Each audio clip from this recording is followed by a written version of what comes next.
नमस्ते। आज मैं बात करना चाहूंगा ई चिंग के थर्ड हेक्साग्राम के बारे में, जो कि चुन कहलाता है। राइडर वेट टैरो डेक में से थर्ड हेक्साग्राम चुन डिफिकल्टी एट द बिगनिंग की तुलना द फूल कार्ड से की जा सकती है। आइए इसका गहराई से विश्लेषण करते हैं। चुन हेक्साग्राम आई चिंग में डिफिकल्टी एट द बिगनिंग के रूप में जाना जाता है। यह हेक्साग्राम उस समय को दर्शाता है जब कोई नई शुरुआत होती है और इसमें आने वाली समस्याएं और चुनौतियों को दिखाया जाता है। ये सजेस्ट करता है कि नई योजनाएं या प्रोजेक्ट शुरुआत में कठिन होंगे, लेकिन पेशेंस और परसिस्टेंस से ये अंततः सफल होंगे। चुन का प्रतीक है पानी के ऊपर की मिट्टी, जो नए रोपण, जिसको हम प्लांटिंग कहें, का संकेत देती है। एक प्रक्रिया जो प्रारंभिक अवस्था में मुश्किल है लेकिन आवश्यक है। और इस हेक्साग्राम को हमने राइडर वेट के फूल कार्ड के साथ कंपेयर किया है। द फूल कार्ड टैरो के मेजर अरकाना का पहला कार्ड है, जो अक्सर शुरुआत, नई यात्रा या मूल अवस्था को दर्शाता है। द फूल एक युवा व्यक्ति है जो अपने सफर पर निकलता है बिना किसी पिछले ज्ञान या अनुभव के, जिसमें उसकी मासूमियत और खुले दिमाग का प्रतीक है। ये कार्ड रिस्क लेने की इच्छा और नए आवरण की खोज को दिखाता है, लेकिन इसमें यह भी चेतावनी होती है कि समझदारी से कदम उठाना चाहिए, क्योंकि फूल के पास आगे पथ को देखे बिना कदम रखने का संकेत है, जो कि कभी कभी कठिनाइयों का कारण भी बन सकता है। दोनों चुन हेक्साग्राम और द फूल कार्ड नई शुरुआत और उसके साथ आने वाली अनश्योरिटी और चैलेंजेस को दर्शाता है। दोनों ही ये संदेश देते हैं कि नई शुरुआत में कठिनाइयां आना स्वाभाविक है। चुन हेक्साग्राम की तरह द फूल भी यात्रा का आरंभ करता है, जिसमें बहुत कुछ सीखने को मिलता है और जिसमें प्रतिकूलताएं और अवरोध भी होते हैं। दोनों ही केसेस में ये दर्शाता है कि प्रगति और विकास के लिए कठिनाइयों का सामना करना पड़ता है और इसमें व्यक्ति को अपनी इंटरनल स्ट्रेंथ और एडेप्टेबिलिटी को बढ़ाना पड़ता है। जैसे कि मैंने पिछले वीडियोस में भी आपसे बात करी है कि ई चिंग को समझने के लिए हम राइडर वेट को यूज कर रहे हैं, ताकि आप और अच्छे से और इजीली ई चिंग को समझ पाए। तो चलिए आगे बढ़ते हैं। तो देखा जाए तो चुन एंड द फूल दोनों ही स्पिरिचुअल और पर्सनल ग्रोथ के सफर में इनिशियल चैलेंजेस और लर्निंग अपॉर्चुनिटीज को दिखाता है।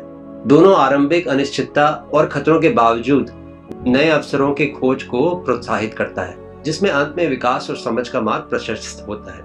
आइए चुन हेक्साग्राम की और गहराई में चलते हैं। चुन को हम अंग्रेजी में डिफिकल्टी एट द बिगनिंग भी बोलते हैं। ये वर्णन ई चिंग या यी जिंग में पाया जाता है, जो एक प्राचीन चीनी ग्रंथ है। इसकी संकेत संख्या 3 से है। चुन का अर्थ है कठिनाइयों का समय या प्रारंभिक अवस्था। यह हेक्साग्राम उन अवस्थाओं को दर्शाता है जहां कुछ नया प्रारंभ हो रहा होता है, और जैसे कि प्रारंभिक चरण में होता है, अनेक कठिनाई और अवरोध सामने आते हैं। चुन, जो कि थर्ड हेक्साग्राम है, उसको 3 के रूप में भी जाना जाता है, जो कि ई चिंग में एक दिलचस्प और गहरा स्थान रखता है। यह हेक्साग्राम, जो डिफिकल्टी एट द बिगनिंग के रूप में व्याख्या की जाती है, एक नए काम या योजना की शुरुआत में आने वाली कठिनाइयां और शिक्षाओं को दर्शाता है। संख्या 3 का प्रतीकात्मक महत्व इस हेक्साग्राम की गहराई और अधिक समझने में मदद करता है। संख्या 3 सृष्टि और उत्पत्ति से जुड़ी हुई है, जैसे कि ब्रह्मा, विष्णु, महेश। हिंदू धर्म में सृष्टि, पालन और संहार का देवता है।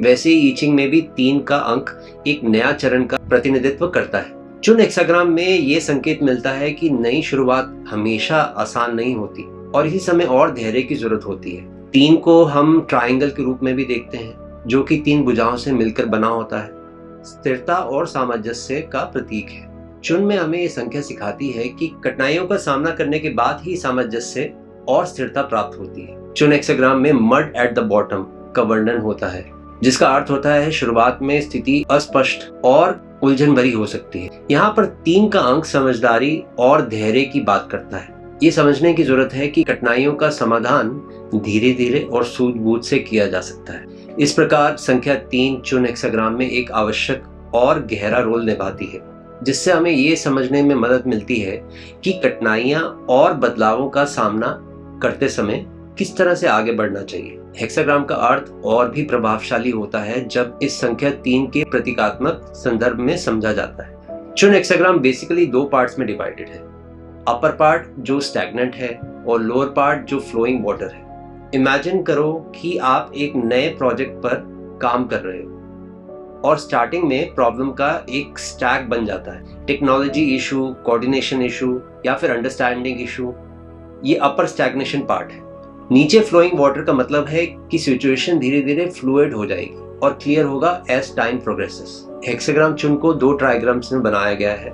केन जो कि स्थिरता के लिए माना जाता है और कान जिसको हम जल भी बोलते हैं, वो नीचे का ट्राइग्राम है। जल का प्रवाहित होना और पहाड़ की स्थिरता रहना एक दूसरे के विरुद्ध स्वभाव को दर्शाता है, जो कठिनाइयों और संघर्षों का संकेत है। इसको थोड़ा और विस्तार से समझते हैं। जब हम कुछ नया शुरू करते हैं, चाहे वो एक व्यवसाय हो, नया रिश्ता हो या कोई करियर की शुरुआत हो या कोई पाठ्यक्रम हो, प्रारंभिक समय में हमेशा कठिनाइयों का सामना करना पड़ता है। इस समय में धैर्य और दृढ़ संकल्प की आवश्यकता होती है। और चुन हमें ये भी बताता है, संघर्ष के बावजूद अगर व्यक्ति अपने लक्ष्य के प्रति समर्पित रहे तो अंत में विजय हो जाता है।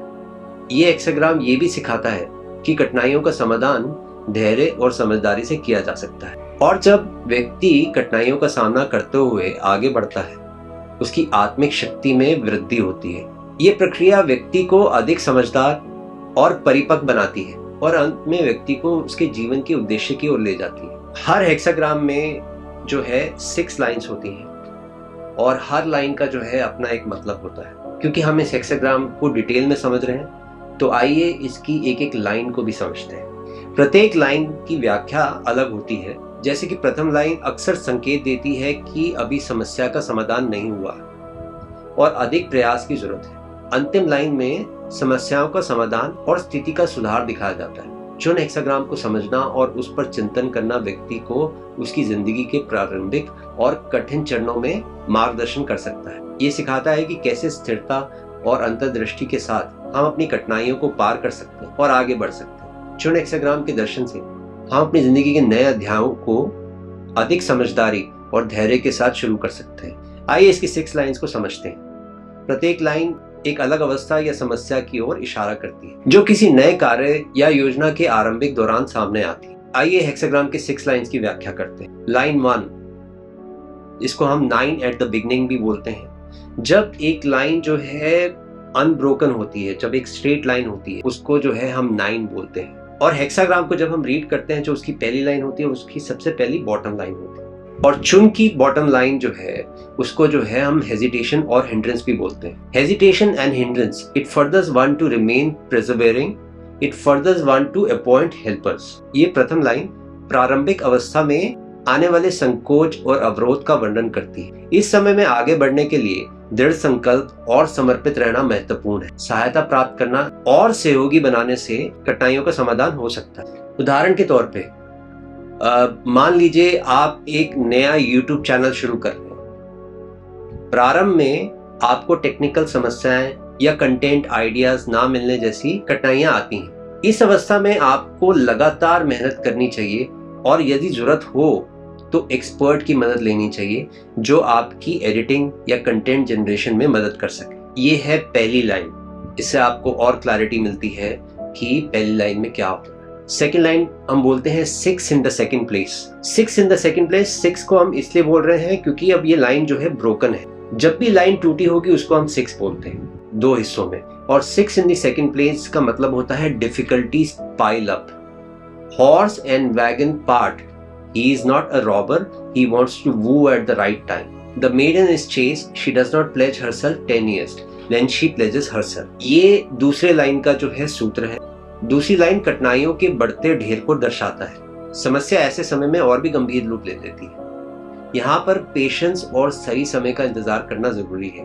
धीरज रखें और जल्दबाजी ना करें। इसके उदाहरण के लिए हम कह सकते हैं कि एक बिजनेस अपॉर्चुनिटी में शुरुआत में सेल्स बहुत कम हो सकती है और फाइनेंशियल प्रेशर्स बढ़ सकते हैं। यहाँ पेशेंस रखते हुए मार्केट और कस्टमर नीड्स को समझना जरूरी है। जल्दी में डिसीजन ना लेकर धीरे धीरे अपने ब्रांड को इस्टेब्लिश करना बेटर होता है। ये एग्जांपल था दूसरी लाइन का, कि चीजों को स्थिर होने के लिए हमें जो है उसको थोड़ा वक्त देना पड़ेगा, कि उसके साथ हम जल्दबाजी नहीं कर सकते। तीसरी लाइन जो है 6 इन द थर्ड प्लेस, जिसका सूत्र है whoever can be persevering will succeed, but he must remain aware of difficulties and be cautious in the dealings.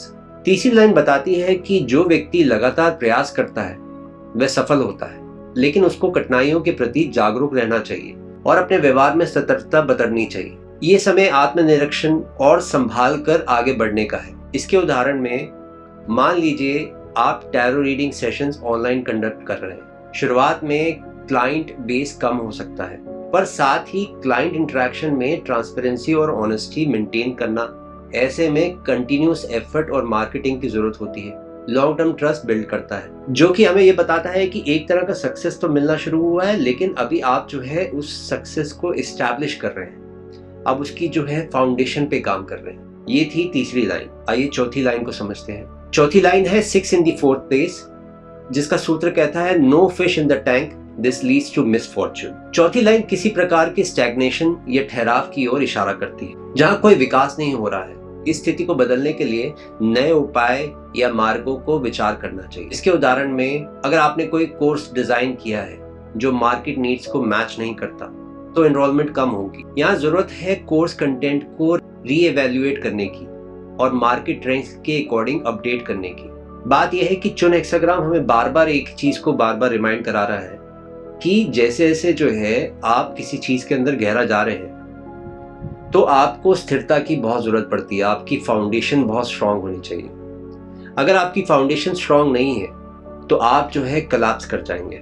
तो चौथी लाइन में भी हम यही देख रहे हैं कि अभी भी जो स्थिति है स्टेबल नहीं हुई है, उसमें भी अभी बहुत सारे चेंजेस करने की जरूरत है। अभी भी हमें उसमें जो है बहुत काम करने की जरूरत है कि उसके अंदर जो है स्टेबिलिटी आ सके। तो ये थी चौथी लाइन। आइए समझते हैं फिफ्थ लाइन को। फिफ्थ लाइन जो है 9 in the 5th place है, और इसका सूत्र कहता है a spring flows forth, no blame. पांचवी लाइन एक नया अवसर या उम्मीद की ओर इशारा करती है, जैसे एक झरने का बहना शुरू हो जाता है। ये समय नए संभावनाओं की ओर इशारा करता है। अगर हम इस अपॉर्चुनिटी को समझते हैं तो हम इसके अंदर जो है और अच्छे से आगे बढ़ पाते हैं, क्योंकि एक झरना खुल गया, यानी कि एक अवसर जो है अब आपको जो है मिल गया है कि जो एनर्जी का जो फ्लो है वो घटना शुरू हो गया है। इसके उदाहरण हम इस तरह से दे सकते हैं कि फॉर एग्जांपल आपने कोई एक मेडिटेशन प्रोग्राम का लॉन्च किया जो बहुत पॉपुलर हुआ। ये आपके एफर्ट्स का फल है। इस सक्सेस को एम्ब्रेस करना चाहिए और इसे as a stepping stone use करना चाहिए फ्यूचर एक्सपेंशन के लिए। ये मेडिटेशन कोर्स का एक एग्जांपल है। वो कुछ भी हो सकता है कि जैसे आपने कोई काम शुरू किया और उसके अंदर जो है आपको सक्सेस मिल गया, और अब जो है और लोग भी जो है आपके बिजनेस में इंटरेस्टेड हो रहे हैं, और लोग जो है आपके बिजनेस के साथ जुड़ना चाहते हैं। तो ये इसी की फाउंडेशन को बना के जो है हमें जो है आगे बढ़ना है। चुन की जो फिफ्थ लाइन है वो कहीं ना कहीं सक्सेस को दिखा रही है, एक अच्छी एक एस्टैब्लिशमेंट को दिखा रही है। तो ये थी फिफ्थ लाइन। आइए समझते हैं the sixth line. Sixth line जो है वो 9 एट द टॉप है, जिसका सूत्र कहता है 1 falls into the pit, 3 uninvited guests arrive, honor them, and in the end there will be good fortune। अंतिम लाइन में गिरने का सूचक है, जो किसी बड़ी समस्या या चुनौती की ओर इशारा करता है। यहाँ 3 आवश्यक अतिथि आते हैं जो कि समस्याओं का रूप ले सकते हैं। इन अतिथियों का सम्मान करना चाहिए और अंत में शुद्ध परिणाम मिलेगा। इन किस्म की जो है डिफिकल्टीज इसमें जो है शो कर रही हैं। फिफ्थ लाइन के अंदर एक सक्सेस मिलने के बावजूद भी व्यक्ति की जो है फाउंडेशन जो है कंप्लीट नहीं है। उसका जो सक्सेस, जिसको वो सक्सेस समझता था, वो सक्सेस जो है घटा नहीं है एक्चुअली में। तो चीजें अभी भी जो है बहुत अनस्टेबल है। इसको समझने के लिए एक और एग्जांपल लेते हैं। अगर आपका एक प्लान इवेंट फेल हो जाता है due to unexpected issues like venue problem, weather disruption etcetera, ये समय है एडेप्टेबिलिटी का। इन चैलेंजेस को एक्सेप्ट करना और क्रिएटिवली सॉल्व करना लॉन्ग टर्म में बेनिफिशियल होता है। एक तरह की बड़ी अनएक्सपेक्टेड जो है इश्यूज जो हैं आपको फेस करने को मिल सकते हैं, जो कि 6 लाइन जो है हमें बताती है। तो आपको उसके लिए हमेशा जो है तैयारी दिखानी है। वो जो 3 अनएक्सपेक्टेड गेस्ट हैं, वो 3 अनएक्सपेक्टेड जो है प्रॉब्लम्स हो सकती हैं। वो 3 जो है वो आपकी फाउंडेशन को भी दिखाते हैं कि आपकी फाउंडेशन अभी वीक है। इन एसेंस जो है जो चुन हेक्साग्राम है उसके अंदर जो है शुरू से ही डिफिकल्टी जो है हमें दिख रही है। बीच बीच में ऐसा लगता है कि चीजें जो है स्टेबल हो गई हैं, लेकिन ऐसा कभी होता नहीं।